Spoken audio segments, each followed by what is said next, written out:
जय श्री राम। आप सभी भक्तों को आइए भक्तों, आपको वीडियो के माध्यम से मैं नई नई जानकारी देते रहता हूं। तो आइए आपको आज नई जानकारी देंगे। कच्चा कलवा क्या होता है, कच्चा कलवा कैसे बनता है और कच्चे कलवे होते कौन है। सबसे पहले तो आप हमारे यूट्यूब चैनल बालाजी धाम खरखोदा को लाइक करें, सब्सक्राइब करें और अधिक से अधिक शेयर करें ताकि आप सभी भक्तों को जानकारी हो सके कि भूत प्रेत पिशाचिक आत्माएँ क्या होती हैं और तंत्र में चलने वाली आत्माएँ क्या क्या होती हैं और वो आत्माएँ आपका किस प्रकार और कितनी खतरनाक होकर के आपको बुरा कर सकती हैं या आपको सता सकती हैं, आपका मरण भी कर सकते हैं, आपकी हत्या तक कर सकती हैं, मृत्यु तक भी कर सकती हैं। तो आइए आपको आज बताते हैं कच्चा कलवा। कच्चा कलवा होता कौन है। कच्चा कलवा अलग होता है और पक्का कलवा अलग होता है। कच्चा कलवा होता है कोई छोटा बच्चा और पक्का कलवा होता है कोई बड़ा बच्चा। कच्चा कलवे वो होते हैं जो अपनी माँ का दूध पीते पीते मर जाते हैं। पहले तो वो जो 5-6 साल की उम्र में जिनकी मृत्यु हो जाती है किसी भी प्रकार से, चाहे वो डूब करके, एक्सीडेंट हो करके, चाहे किसी के द्वारा जहर दे करके या फांसी दे करके या हत्या कर करके, तो वो कच्चे कलवे होते हैं। और कच्चे कलवे बहुत ज़्यादा खतरनाक और बहुत तंत्र में शक्तिशाली होते हैं। और ये किसी पर अगर छोड़ दिए जाए तांत्रिक के द्वारा कच्चा कलवा, तो सबसे पहले उसके जीवन को ये नष्ट कर देते हैं। कच्चे कलवे में इतनी ताकत होती है कि किसी सामान को इधर से उधर रखना बड़ा आसान होता है। किसी के घर से कोई सामान उठा के लाना, कोई फल फ्रूट मिठाई मंगाना, ये एकदम प्रकट कर देते हैं उन्हें।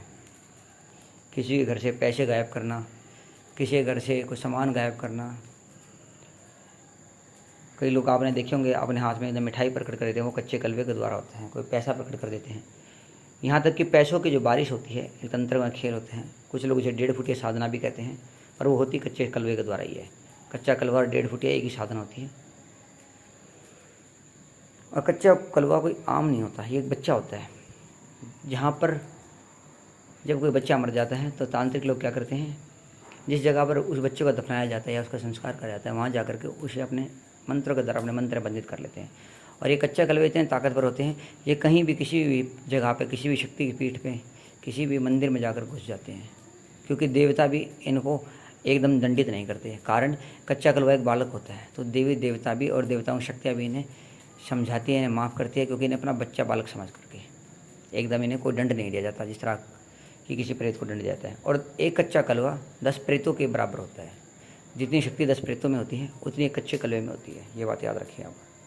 और कच्चा कलवा अगर कई बार छोड़ दिया जाए किसी पर, तो सबसे छोटा है एक परेशानी करता है कि उस जिस व्यक्ति पर कच्चा कलवा छोड़ा जाता है उसका पेशाब का बंधन लगा देता है। चाहे वो कोई इंसान आदमी हो चाहे औरत हो, उसका पेशाब का बंधन लग जाएगा। चाहे वो ड्रेनेज पाइप लगवा ले, पेशाब की नाली लगवा ले, पेशाब की गोली खा ले, उसका पेशाब रुक जाएगा, निकल नहीं पाएगा।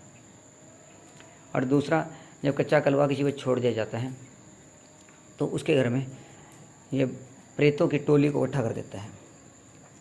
उसके घर में अगर कोई माता या बहन या कोई स्त्री जिसके पेट में बच्चा है, ये उसका गर्भ गिरा देता है। कच्चा कलवा सबसे ज़्यादा औरतों के गर्भ को गिराता है, अर्थात उसके बच्चों को खा जाता है, बच्चों को गिरा देता है। 3रे महीने, 4थे महीने, 2रे महीने, 6ठे महीने, 8वें महीने या पैदा होते ही बच्चे को मार देता है। कच्चा कलवा एक बच्चा होता है जो इस प्रकार की प्रक्रियाएं करता है, ये बात याद रखें। और बहुत से तांत्रिक इसका प्रयोग अपने दुश्मन के वंश को ख़त्म करने के लिए करते हैं। जब कच्चा कलवा किसी पर छोड़ जाता है तो उसके घर में संतान उत्पन्न नहीं होती, उसके वंश को ख़त्म कर देता है। बच्चे ही नहीं हो पाते उन्हें, उनके बच्चों को इस समय से पहले गर्भ में ख़त्म कर देता है या पैदा होते ही मार देता है।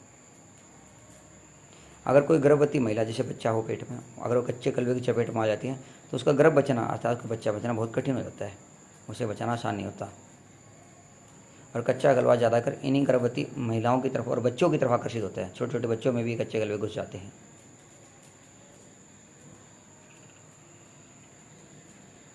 और कच्चे कलवे की जो साधनाएँ हैं वो तांत्रिक में बड़ी खतरनाक साधना है, तांत्रिक लोग करते हैं। और मैं आपको बता दूं, इन पर इस प्रकार की जो साधनाएँ वो कभी नहीं करनी चाहिए। ये साधनाएँ एक ना एक दिन आपको नरक के दरवाजे पर, आपके मृत्यु के दरवाजे पर ले जाएगी और आपका जीवन तो खत्म होगा ही, आने वाली आपकी पीढ़ी का भी सर्वनाश हो जाता है।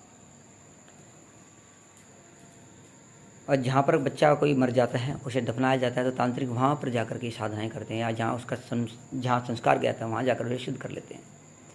कच्चे कलवे के द्वारा पैसों की बरसात कराई जाती है बंद कमरे में। कच्चे कलवे के द्वारा कोई मिठाई मंगवाना, कोई फल फ्रूट मंगाना, एकदम हाथ में प्रकट हो जाना, कच्चे कलवे के द्वारा होता है। किसी सामान को उठाना, किसी हथियार को उठाना, किसी बर्तन को उठाना कच्चे कलवे के द्वारा होता है। और आप सोचेंगे उस साधक पर, उस भगत पर कोई शक्ति है, वो भगत नहीं, हो तांत्रिक है। अरे कच्चे कलवे की साधना, देवता इस प्रकार की हरकतें नहीं करते, यानी इस प्रकार का दिखावा नहीं करते। ये जो साधनाएं होती हैं ये कच्चे कलवे की साधना है, या तंत्र की ये साधनाएं होती हैं, वो इस प्रकार का दिखावा करते हैं। देवता इस प्रकार का दिखावा नहीं करते, याद रखिए। कच्चे कलवे का मुख्य जो प्रयोग है वो किसी बच्चे पर किया जाता है या किसी शत्रु पर जब कर दिया जाता है तो उनका वंश खत्म हो जाता है, उसके घर में धन खत्म हो जाता है, उसके घर से देव शक्ति उनके पितर तक चले जाते हैं।